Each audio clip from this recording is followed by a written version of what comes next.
逢年過節，空氣裏似乎總彌漫着一種難以言喻嘅刺激。打開電視，萬事下家圍爐，歡聲笑語的特別節目。劃開手機，社群媒體上全是一張張穿着黑衣、拿着紅包的燦爛笑臉。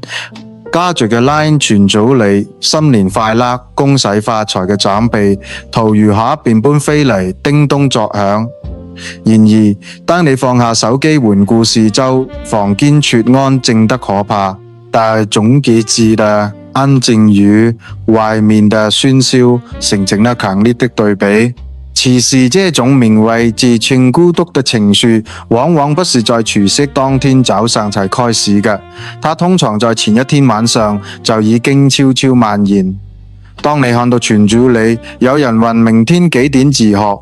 媽媽已經在準備年菜啦，你發現自己未有任何信息需要回覆，只能默默把螢幕關掉，將手機反蓋在桌面上。在那個瞬間，你深刻地意識到，大家都有一個名為家的目的地可以去，但你卻未有確認自己唔速可去嘅那一刻，才是隔頃孤獨感最刺痛人嘅時候。更讓人難受的是，當你感受到這種孤單時，腦海中會浮現一種自我懷疑，別人都這麼開心，只有我這樣，是不是我這個人有什麼問題？是不是我做錯了什麼？各位朋友，大家好，我是心理師陳明哲，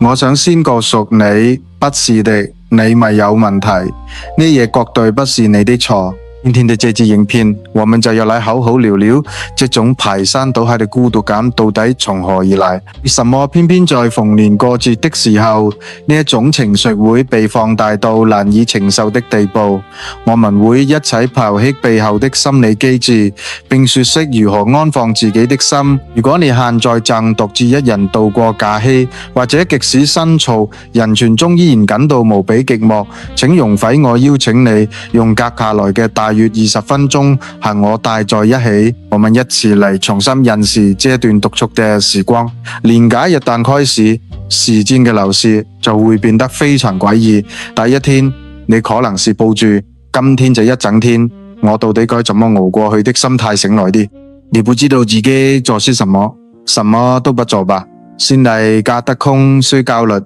想找點事情做吧，又覺得無論做什麼都提不起勁，旁復一切都沒有意義。就這樣，時間一分一秒嘅流逝，一天過去啦，2天過去啦，到你年假嘅最後一天，另一種截然不同嘅情緒又會悄悄拍上身頭。結果呢個假期就這樣什麼事也沒發生地結束了。怎麼熬過去後就這樣結束了。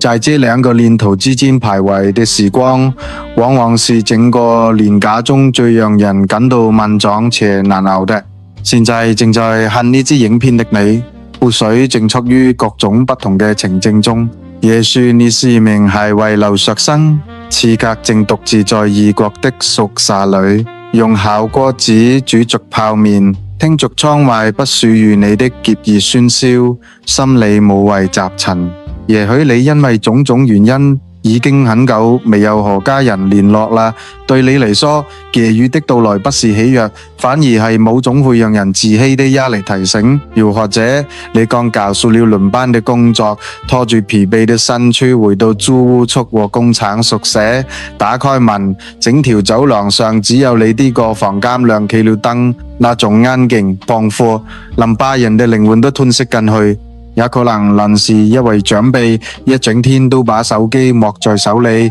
期待着螢幕亮起，期待着孩子打來的實訊電話，等了又等，最後卻只能默默地傳送一條信息：今年工作忙的話，不回來也沒關係嘅。甚至有些人明明已經回到了家，明明和親戚家人坐在同一張桌子旁，心裏卻覺得比自家人待在房間時係要更加孤單。雖然大家身處的環境和背景截然不同，但此刻所感受到的情緒卻驚人地相似。呢個異種只有我被排除在外嘅感覺。呢種呢個世界正在舉辦一場盛大嘅派對，而我確未有收到邀請函嘅失落感。那麼我們就正式進入今天的主題。首先，我想請大家思考一個問題：為什麼節慶的時候孤獨感會特別強烈？仔細想想，在平凡的日常生活中，我們其實也常常是一人吃飯，一個人打車完上下班，周末也是一人宅在家裏追劇。平日裏我們對呢種一個人嘅狀態習以為常，甚至覺得好自由。可是為什麼偏偏到了農曆新年中秋嘅這個種特定嘅日子，呢種孤獨感就會瞬間放大好幾倍，甚至壓得我們喘不過氣嚟呢？即係絕對不僅僅是你個人情緒控管嘅問題，即係一個綁大嘅構行嘅問題。在我們的社會文化中存在着一個非常根深蒂固、強大到難以撼動的框架，那就是逢年過節，家人就必須團聚在一起。在心理學和社會學的領域中，我們將呢種現象稱之為正常家庭意識形態。呢種意識形態是如何運作的呢？你可以回想一下我們平時接觸到啲媒體、看看電視上的廣告，只要到了節慶檔期，永遠都是一家人提着大煲小煲的禮盒，笑着打開家門的畫面。看看戲劇節目、除夕特別節目裏，角色們總是圍在滿桌的年菜旁舉杯慶祝，甚至連新聞報道也總是在播報住高鐵站、火車站的返鄉人潮。新聞主播會用民族大移動這樣嘅詞彙嚟形容大家趕住回家的盛況。當這些畫面、這些聲音年復一年、日復一日咁在我們的生活中重複播放時，我們的大腦就會不知不覺地被植入一公式，即係與家人團聚正常。一旦這個公式成立，那麼自然而然地處於這個公式對立面嘅人就會被歸類為不正常。但事實上，一個人在節日裏獨處根本就不是什麼不正常嘅事情，這只是一種生活狀態，一種個人選擇，或者僅僅係當下嘅環境使然。人係社會文化的框架，駐場行己，它貼上了負面嘅標籤。讓這個情況變得更加糟糕的是現代人離不開的社群媒體。社群網絡就像是在這把名為焦慮的河上，要狠狠地澆了一桶油。在心理學中有一個非常重要的概念叫做上社會比較。人類天生就有一種傾向，喜歡拿自己佢和呢家看起來比我們過得更好、更成功、更幸福的人做比較。這本來是一種驅使我們進步嘅本能，但係在串媒體的推波助瀾下，呢一種比較被推向了極端，甚至變成了一種自我傷害。為什麼會這樣呢？因為大家在 Instagram、Facebook 上發布的照片和動態，往往都是經過精心挑選的。人們只會展示生活中最漂亮的一瞬間、最幸福的一個場景、最光鮮亮麗的一面。當你一個人在安靜的房間裏不斷滑動着熒幕，看着呢充滿歡笑的畫面時，你很自然嘅會拿自己嘅現實佢和他們做比較。問題的真假就喺那裏，你比較的對象根本不是別人完整嘅生活全貌，而係他們精心剪輯過嘅高光時刻，那自己平淡甚至有些低潮的完整人生，去和別人最精彩的高光時刻比賽。呢場比賽你從一開始就注定去輸，這是一場極度不公平的遊戲。但我們的大腦卻總是容易掉進這個陷阱裏。不過說到這裏，我們也需要對自己誠實一點，看着那些照片，心裏覺得羨慕，這是很正常的，對吧？如果我也能像他們那樣圍在一起笑，該有多好！如果我也能親耳聽到別人對我說一句新年快樂，該有多好！當這些年頭髮現實，請不要急着就否定他們，也不要覺得有這種想法的自己很軟弱，會感到羨慕。其實是一件好事，就係代表着在你的內心深處呢一份渴望溫暖、渴望與人連結的心依然活着，依然在跳動。這絕對不是什麼性格上的缺陷，相反地，這證明了你擁有一個非常健康的情感感知能力。你渴望愛，渴望歸屬，這是生而為人最基本也最美好嘅需求。請接納一份羨慕嘅心情。然而，我們需要警覺嘅是，羨慕的情緒有時候會超越過界限，演變成一種自我責備。當你的念頭從我好羨慕他們，變成了我為什麼這麼失敗，連這種生活都過不上，一定是我哪裏做錯啦，今天才會落得一個人孤零零的下場。當呢種自我攻擊的聲音開始在腦海中回蕩時，事情就變得危險啦。我們必須敏銳地察覺到這個轉折點，羨慕是可以的，感受孤單也是可以的。但係如果呢份情緒開始變成一把刀，不斷地削弱你的自我價值感，那麼你就必須意識到，你已經不再是你個人的情緒問題啦，而是你掉進了我們剛剛提到嘅那個由社會架構和社群媒體共同編織出嚟的巨大陷阱裏。而且這個社會結構的壓迫並不是只針對你獨自過節嘅人，即使是你啲看起來完全符合正常家庭標準，乖乖回到老家參與家族聚會的人，也同樣會受到呢個結構嘅折磨。相信很多人都有過這樣嘅經驗，曹色二的飯桌上，千戚文圍在一串，氣氛看似熱絡，但下題卻總是讓人如坐針氈。什麼時候要解婚啊？解婚啊？怎麼還不生小孩？現在在哪裏上班？薪水多少？年終領幾個月？買房子了沒啊？面對這些連珠炮般的提問，你表面上只能維持住禮貌的微笑，但其實握住筷子的手已正因為用力過度而犯敗。你只能計好去洗手，站在關上門的那一刻，長長地嘆了一口氣，或者就係終於結束了這場疲勞轟炸。開車踏上回程的高速公路上時，收音機裏剛好播放着溫馨的過年歌曲，你的眼眶卻突然不受控制地紅了。明明身處在人群之中，明明身邊都是有血緣關係嘅親人，但你卻覺得自己與他們隔住一道厚厚的玻璃，沒人懂你在想什麼。這種現象，我們稱為情緒性孤立。物理上你和大家待在同一個空間裏，但係情感上你卻處於一種完全孤立無援嘅狀態。你必須不斷嘅扮演一個好孩子、好伴侶、好員工嘅角色，假裝自己覺得很好，假裝自己很享受這一切，假裝自己充滿感激。這是層層疊疊嘅偽裝和掩飾，會自大大消耗一個人的心理能量，讓人感到無比疲憊。所以，我們現在可以得出一個結論：直率之所以讓人感到痛苦，核心原因並不在於你是不是一個人。真正嘅問題在於，這個社會氛圍會讓獨處的你覺得自己是個失敗者，是個不被接納的異類。因此，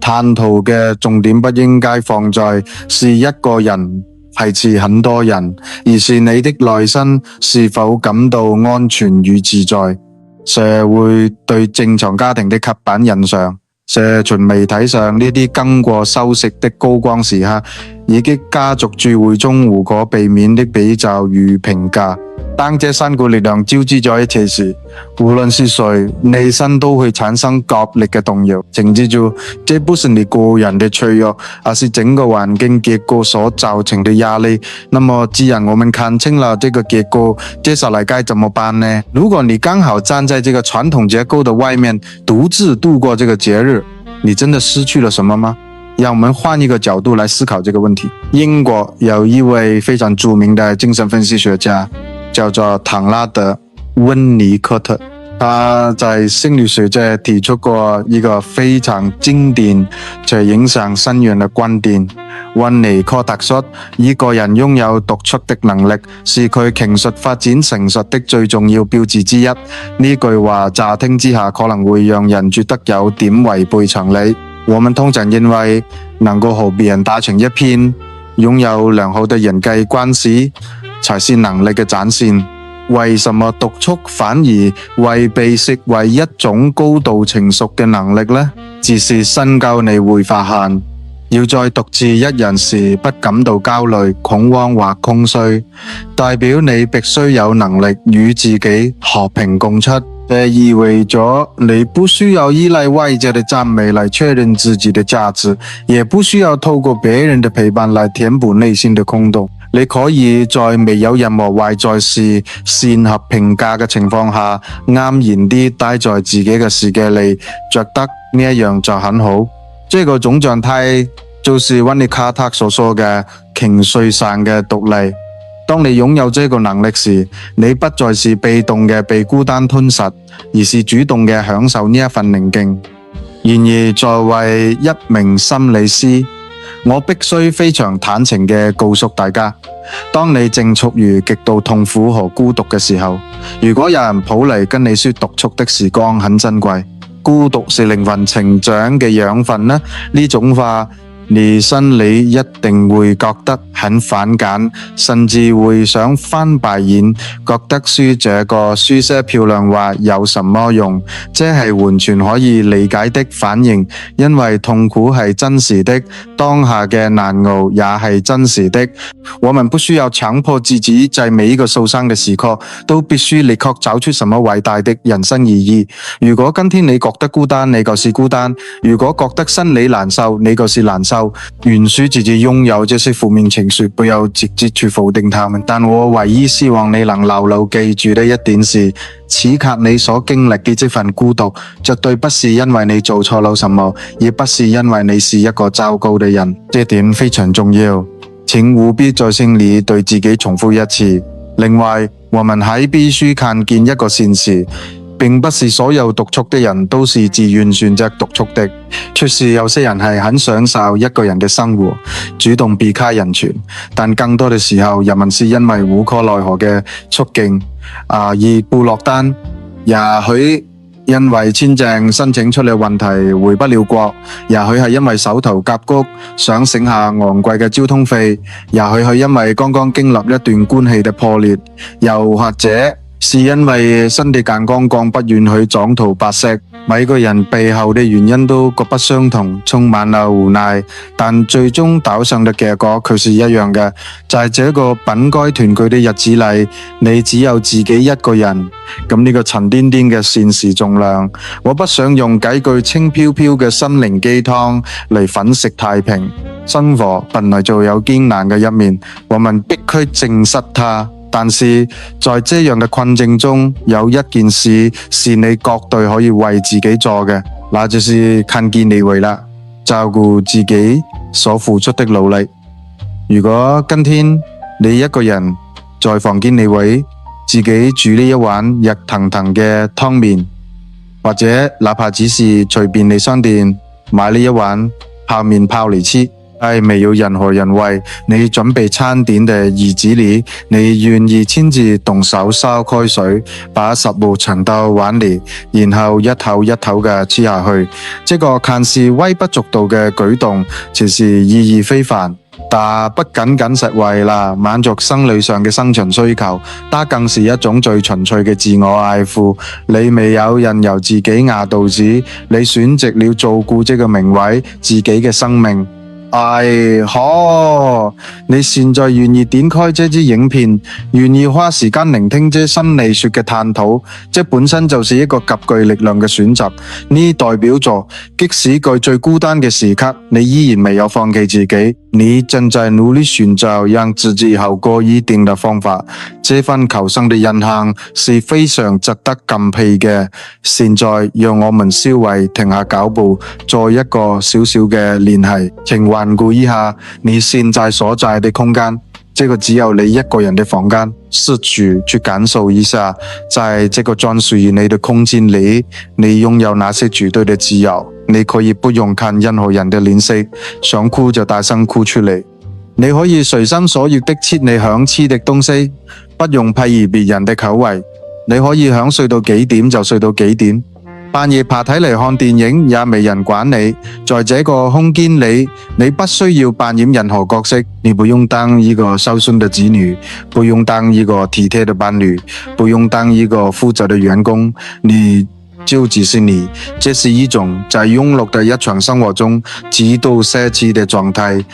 佢實住轉萬元嘅實住，咁輾轉漸變不是空虛嘅，它其實係被完整的你去填滿嘅。當然，我也知道，對於深陷痛苦中的人來說，那些觀點可能很難立刻產生共鳴。沒關係的，人的情緒本來就不是靠講道理就能瞬間改變的。如果你還繼續的這些話聽不進去，那個把他們先放在心裏的一個小角落就好，等到未來的某一天，當你有足夠的力氣時，再把它們拿出來細細咀嚼。接下來我們來談談一些更具體、更有實踐性的心理學方法。美國德州大學的克里斯汀奈夫教授多年來一直致力於研究一個非常核心的主題，叫做自我慈悲。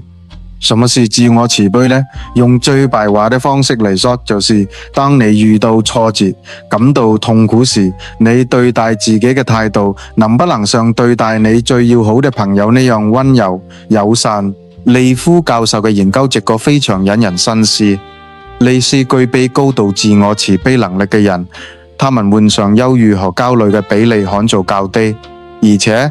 在經歷打擊後重新站起來嘅速度也快得多。這個研究揭示了一個重要的真理，決定我們心理健康程度的，往往不是我們遭遇了什麼樣的困境，而是我們在困境中如何與自己對話。或者是必須一個人度過這個物理上的客觀現實。我們當下可能無力改變，但是在那個安靜的房間裏，你腦海中對自己說的話，卻是你可以100%掌控的。回想一下，當我們感到孤單挫折時，腦袋裏最常出現的聲音是什麼？是不是像這樣，我到底為什麼會把生活過成這副德性？別人都有家人陪伴，都覺得咁好，只有我一個人像個傻瓜一樣待在那裏。我大概天生就係個不討喜嘅人，注定要孤獨一生吧。呢一充滿貶低同埋批判嘅句子，你一定不陌生。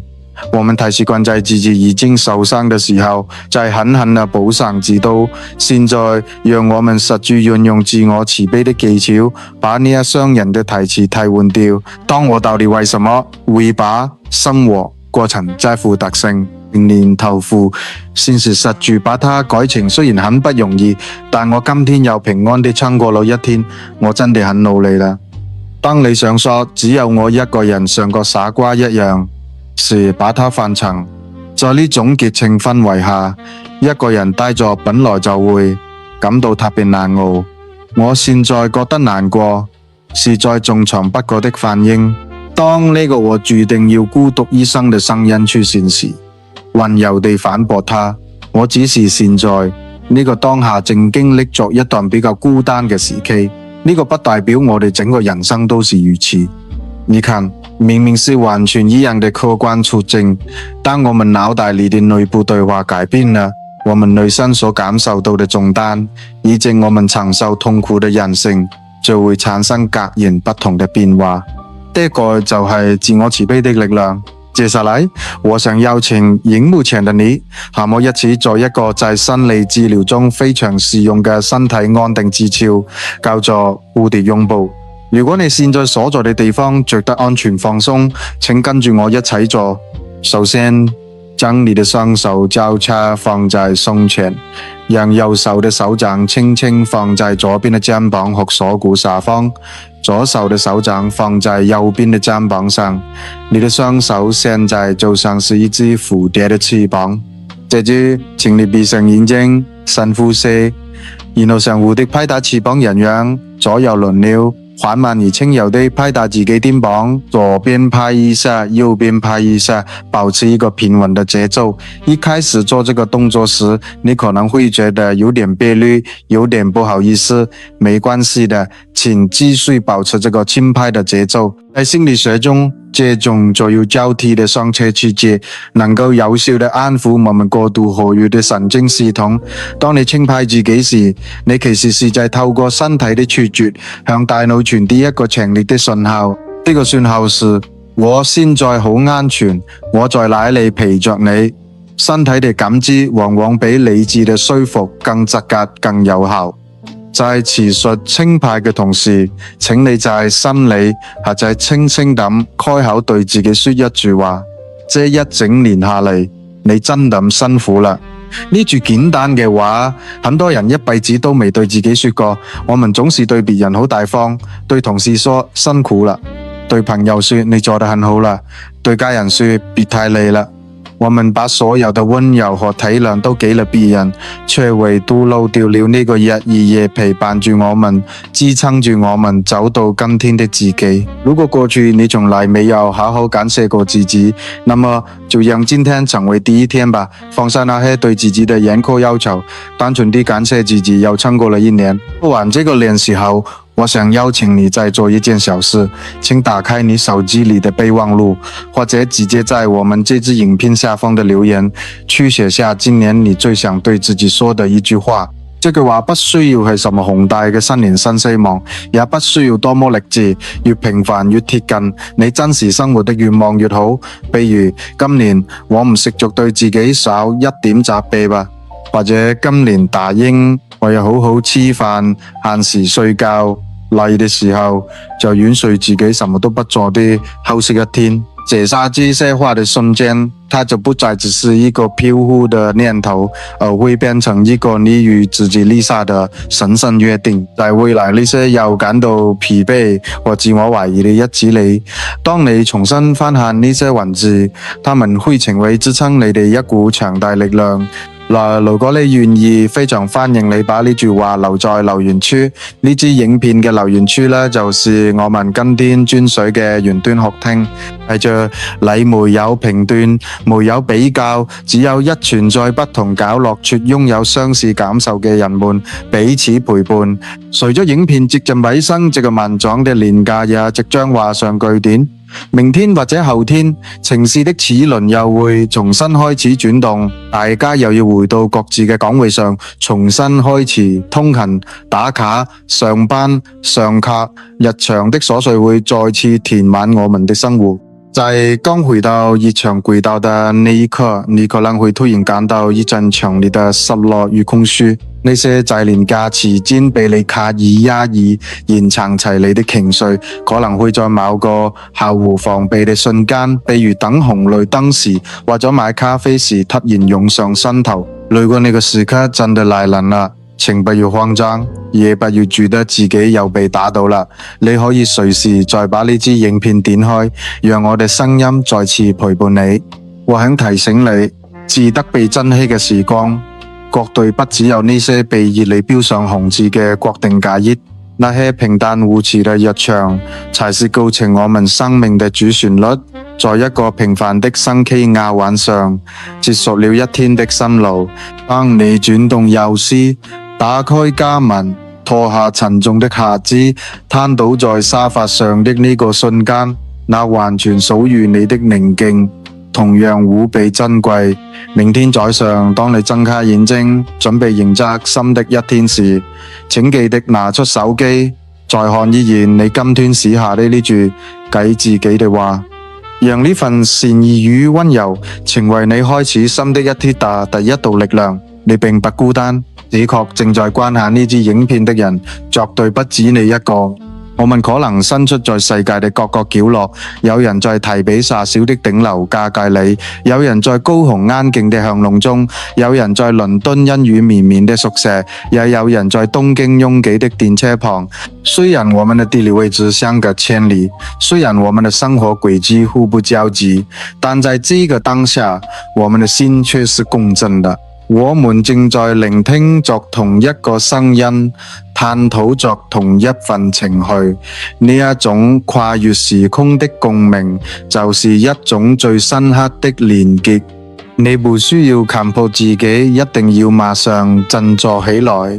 也不需要為了迎合社會的期待而假裝自己一切都好。你不需要向任何人解釋你為什麼是一個人，你只需要安穩地待在這裏，接納此刻真實的自己就足夠了。這個世界未有規定我們每天都必須充滿正能量，也未有人規定假日就一定要歡天喜地。你有權利悲傷，有權利安靜，有權利做一個不符合大眾期待嘅人。只要你今天依然願意呼吸，依然願意為了生活而努力創作，這樣就已經非常非常有價值了。你的存在本身就值得被肯定。請好好擁抱那個在無數個孤單夜晚裏依然堅強陪伴咗你的自己，未來的日子裏，無論遇到什麼困難都請記得今天我們說到嘅自我慈悲，成為自己最堅實嘅後盾，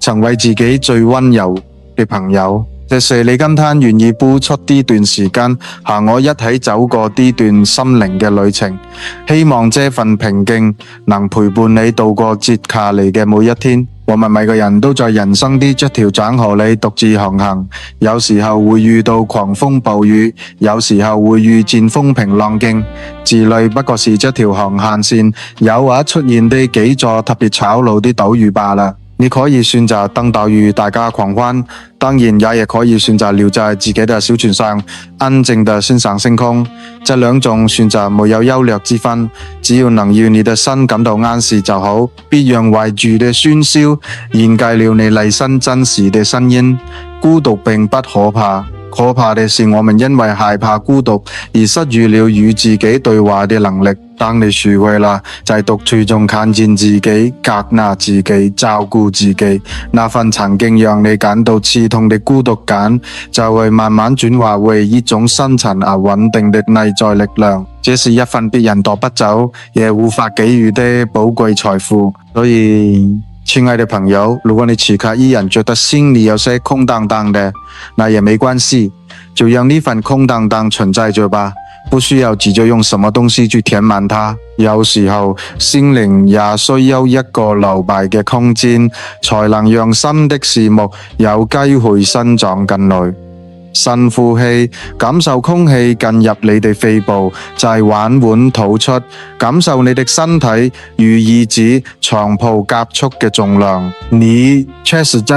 真實地存在於這個世界上，你的感受是真實的，你的存在是有意義的。不要因為一個特定日子的孤單，就全盤否定了自己過去一整年的努力。你已經做得很好了，真的。如果沒有人對你說這句話，那麼請讓我以一個心理師的身份，真情地對你說一聲，你真的很棒，辛苦你了。新的一年，我不祝你永遠快樂，因為那不切實際。我祝你在快樂的時候能盡情享受，在悲傷的時候能溫柔地擁抱自己。祝你擁有面對脆弱的勇氣，也擁有與孤獨和平共處嘅智慧。無論未來的日子是晴是雨，都能在自己的心裏找到一個可以安息的避風港，那裡永遠為你敞開，永遠無條件地接納你。在影片結束前，我們再來複習今天提到嘅個重要觀念。第一，減輕孤獨感很大程度上是來自於社會正常家庭意識形態的壓力，以及社群媒體上嘅上層社會比較。這是一個結構性的問題，而不是你個人的失敗。看見這個結構，我們就不會輕易的掉進自我責備的陷阱裏。第二，溫尼卡特告訴我們，獨處的能力係一種情緒嘅表現。雖然我們可能不是自願孤單，但我們可以食足在呢段時間裏享受不用扮演任何角色嘅自由。第三，當負面情緒來襲時，運用克里斯汀麗夫的自我慈悲，改變大腦裏的內部，對話上對待好朋友一樣溫柔嘅對待受挫的自己。最後，當你感到焦慮不安時，別忘了隨時可以使用蝴蝶擁抱這個身體安定嘅技巧，透過左右交替的輕拍，告訴自己的神經系統，我好安全。這是心理學的工具，就像是你心靈極受傷你的常備藥物，在未來的日子裏，只要你需要，隨時都可以把它們拿出嚟使用，他們會一直陪伴咗你，就喊到喊。護證院中，我常常看到許多人在經歷了辛棘的孤獨後，反而長出了令人驚訝的韌性。孤獨就像是把刻刀，雖然雕刻的過程會痛，但它會把你心裏那些不必要的雜質剔除，讓你更清晰地看見自己真正想要的是什麼。當你不再害怕一個人時，你的人際關係反而會變得更加健康。因為到那時候，你與別人建立連接，不再是出於恐懼和匱乏，不再是為了尋求救生圈，而是因為你本身已經很完整了。你只是想邀請別人嚟分享你的豐盛。這是一個漫長但係值得期待嘅旅程。今天的你已經勇敢地踏出了第一步，為自己感到驕傲吧。即使只有一點點也好，這份驕傲是你應得的。夜深啦，如果外面的喧囂已經逐漸平息，請你移讓自己的身慢慢沉靜下來，喝杯溫水，調整一下呼吸，準備進入夢鄉。睡眠是大腦修復情緒最好嘅機制之一，把那些沉重的思緒暫時放下，招計時間去出嚟。明天醒來，雖然世界可能未有改變，但因為你對自己多了一份慈悲，你看世界的眼光將會有所不同。請記得心之療癒日記這個頻道會一直在這裏陪伴大家，我們致力於將專業的心理學知識轉化為溫暖而實用的力量，傳遞給每一個需要的人。如果你覺得今天的內容對你有所幫助，或者讓你的心理好受了一下，歡迎你訂閱我們的頻道，這樣我們就能在未來的每一支影片中再次相遇。你也可以把呢支影片分享給身邊呢啲可能正在經歷急症孤獨嘅朋友。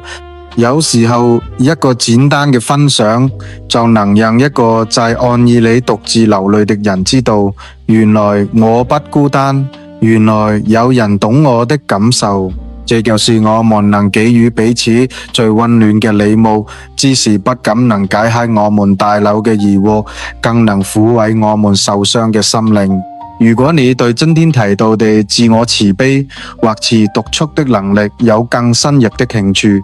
我也鼓勵你可以去尋找相關的心理學書籍嚟閱讀。閱讀是一種非常好的自我對話方式，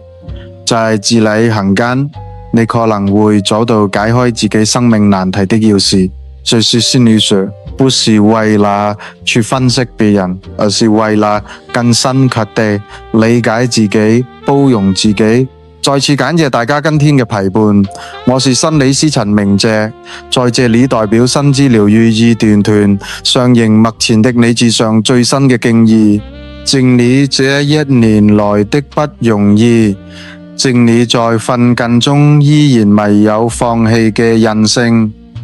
也敬你願意溫柔對待自己的份心意。不管現在是過年，是中秋，還是任何一個平凡嘅日子，我都衷心嘅祝福你，祝福你能在自己嘅世界裏找到安身立命嘅平靜。如果今天真的沒有人對你說呢句話，那麼請讓我嚟補上新年快樂，願你在新的一年裏能夠多愛自己一點，不用勉強自己去迎合別人的步調，按照你自己的節奏慢慢走就好。就算走得很慢，就算偶爾停下嚟休息，那也是完全可以的。生命是一場長跑，不是短跑衝刺，保存好你的體力，呵護好你的心靈。現在請給自己一個深呼吸，吸住感受平靜進入身體，吐氣，把所有嘅焦慮同埋計劃都釋放出去。你已經做得很好啦。這支影片即將結束，但我們與自己嘅對話才正要開始。帶住這份溫柔，好好嘅睡一覺吧。晚安，親愛的朋友。無論你明天將面對什麼，請記得，你的內心一直都擁有一股能夠療癒自己的強大力量。我們是心之療癒日記，用心理學嘅微光照亮你讀神嘅路。我們下一支影片再見啦，祝你好夢，新年快樂。